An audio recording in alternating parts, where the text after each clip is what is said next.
回します。こちら回ってる。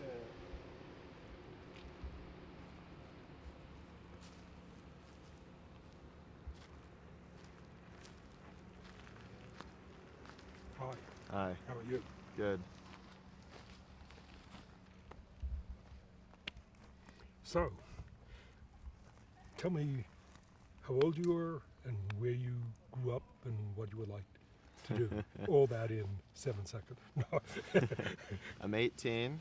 Yeah. Grew up Southern California pretty much, my entire life.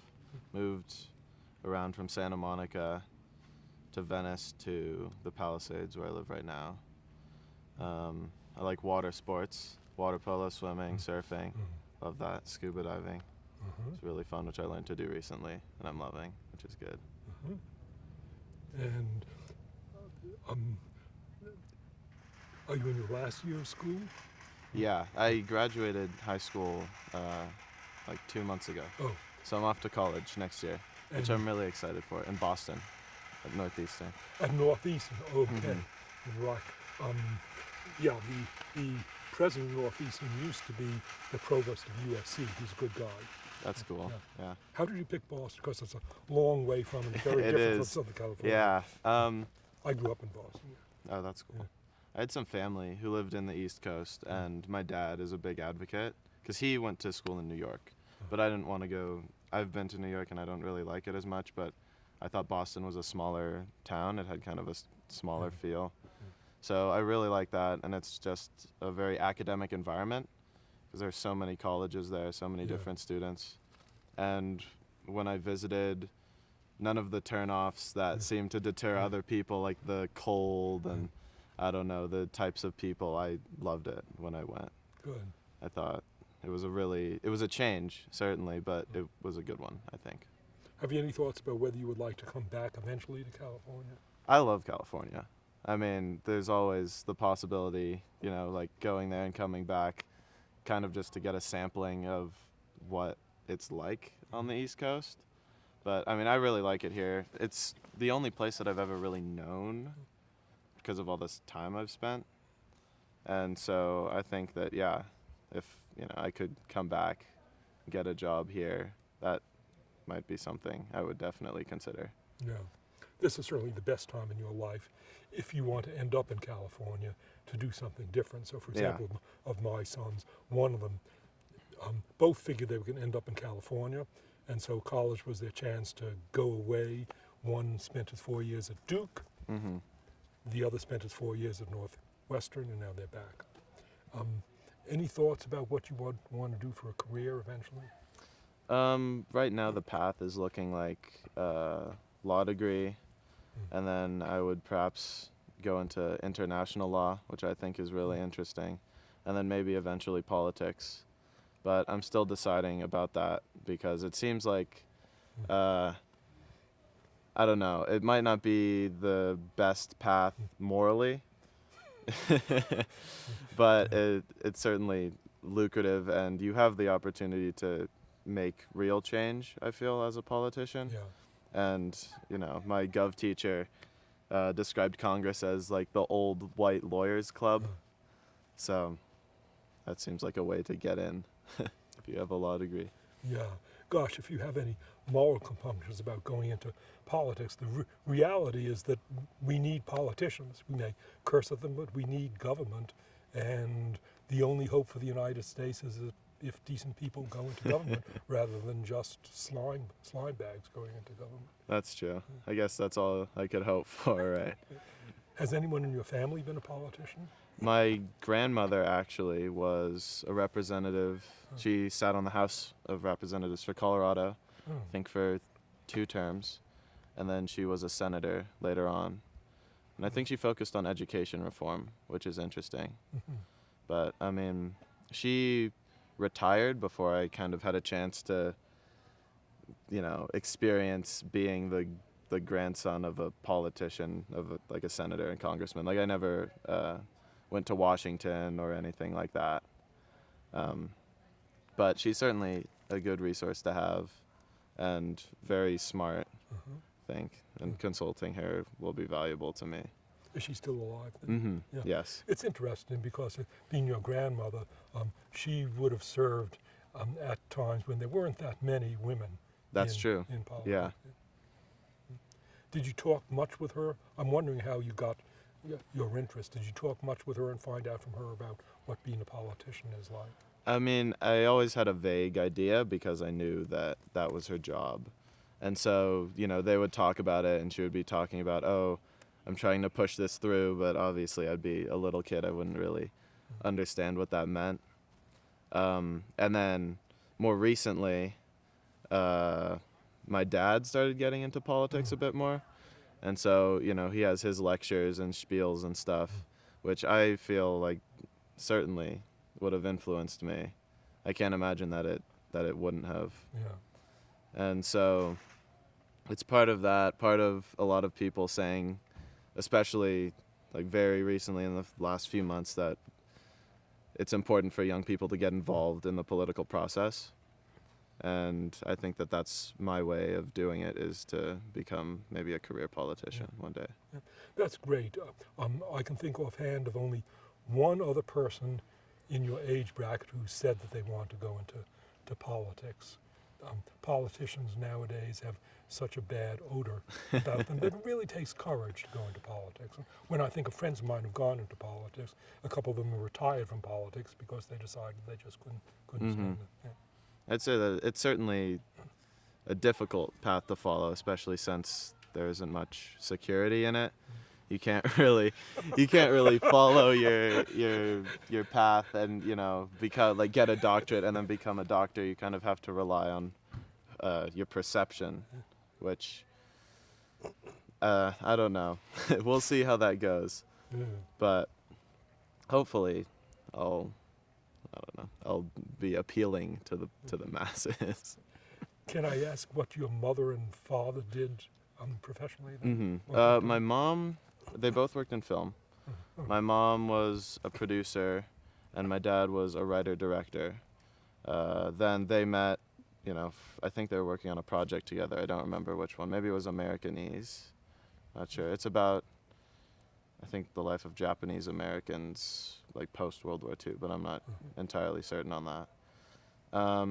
And then when they got married and had me, my mom stopped working. And right now, my dad's still a producer. Was there anyone in your background who was Japanese then? My mother's full Japanese. Both of her parents are also, they're Japanese. And then my great grandfather was the one who actually came over from Japan. So if your great-grandfather coming over, do you know when it was that he came over? It would have been before World War II, because he was here for Pearl Harbor. He was actually in Hawaii on the day, and he saw the Zeros flying over, which is an incredible story. But then he was interned along with my grandmother and aunt. And then they got out. They made their way back to California slowly and settled down here. So they were in Hawaii, and they were interned in Hawaii then? I believe they might have been in Hawaii for like a vacation or something. I know that we used to have a house there before. But then I'd imagine they moved to California or were living in California and then came back. Yeah. These are things to ask them now while they were alive, because my parents died 20 years ago, and my sister, there are things that come up where we wonder, what did our parents do, but we can't ask them. Right. And my wife's father, it was only in the last 5 years of his life, in his 90s, that he began talking about the fascinating, painful things in his life. So the time to find out about it is now. Right, the things that don't just slip off the tongue, and the more important details that really make the person. Yeah, the things that not only don't slip off the tongue, but that get suppressed, but yet they're very important in determining someone's life. Yeah, I mean, it's kind of difficult to talk to my great-grandfather because his first language is Japanese, and obviously he's very old. He's 102. Whoa. Yeah. Whoa.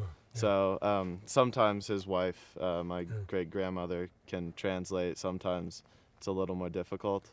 And also he gets tired really easily. Yeah. So, Yeah. How's your Japanese?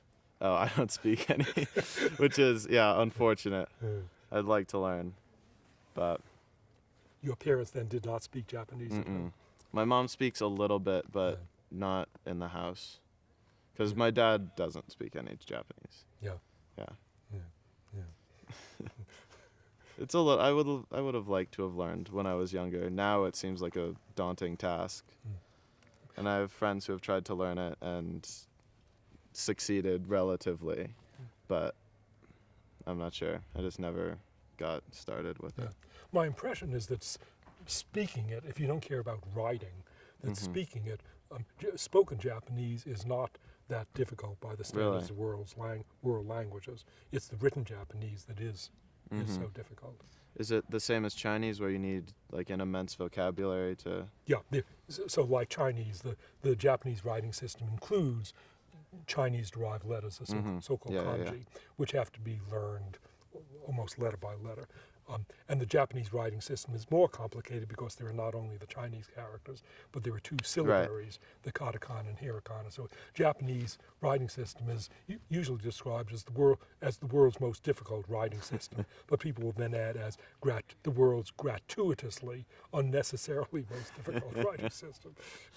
Do you speak Japanese? Good. Or? No, I don't. Okay. No. One of my sons, though, my son Joshua, took Japanese as his foreign language in school, but it was unfortunately mostly written Japanese, and he did not become spoken Japanese. But my wife's mother, who was from Poland, and who was blonde-haired and blue-eyed, she learned Japanese for the fun of it, took my wife to Japan in 1976, and astonished Japanese taxi drivers by getting into cabs, and then this blue-eyed blonde starts speaking Japanese and giving them the directions. Yeah. That's interesting because my mom, she's more recently, kind of as a hobby, she was landscaping, and now she just recently started freelancing. And so she deals with a lot of people who speak Spanish as her employees and clients and such, living in LA. Yeah. And so she doesn't look like the kind of person who would know how to speak Spanish. So she has stories where she hires new people and she's giving them orders and such because she's the boss. And then you can hear them under their breath muttering like, oh, that woman in Spanish. And she can understand, and sometimes she's like, hello, I can speak Spanish. Yeah. So that's funny. Could you talk about, because you are going to Boston, right? And you live alone. Yes. You live alone. This is the first time to separate from your parents to live alone? Yeah. And of course you have some experience of it. So could you guys talk about that living? Do you have anything in your mind, like a worry or anything? Okay. In your mind? Yeah. Yeah, so so I went to college in Boston, where I'd grown up in Boston, 6 miles from my parents' home, and you give up a lot by going to college in your parents' hometown. There's a lot to be gained by going away, although it would be painful for your parents and painful for you. How do you feel about going away to college? I feel like I'm pretty capable as far as basic survival skills. I know how to cook, I know how to wash dishes and do my laundry, and I feel like I have a strong enough work ethic to not need, my parents knocking on my door every 5 minutes going, do your homework. I think it might get lonely, it probably will, but I figure that there'll be other kids out of state and they'll also, be missing home a little bit, and we could support each other in that. And also, I mentioned that I have some family up there, but they live up in Syracuse, so it is a drive, but it's not out of the question that I could come visit.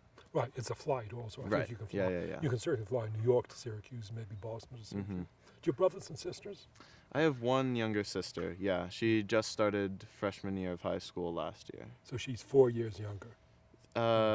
Right as of right now, she might be 4 years younger than me. I think usually she's 3. You're 3 years younger. Yeah. Okay. Have you ever spent much time away from your sister? That's interesting, actually. I never thought of it that way. No, we usually take vacations together, maybe, a week here and there, where we go off to camp, one of us. But yeah, I actually never thought of that dynamic.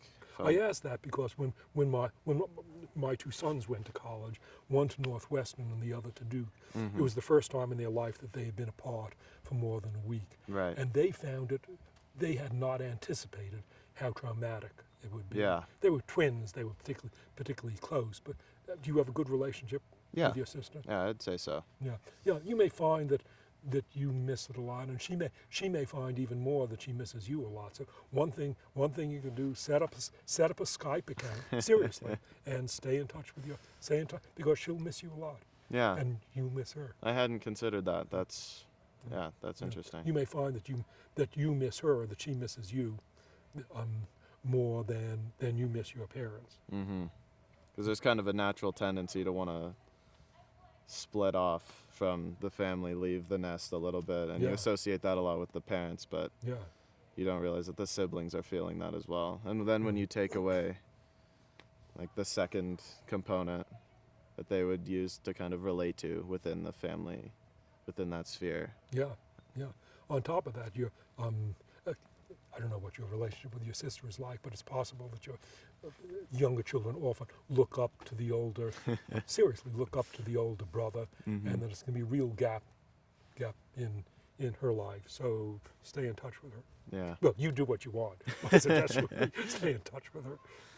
Yeah. Wonderful. Thank you very much. Thank you. Thank you. Thank you. Thank you, Wider Russell. aisle. Wider just could you stay? You get a little bit wider shot. So just keep talking. So you grew up in Boston? I was born in Boston. I grew up there.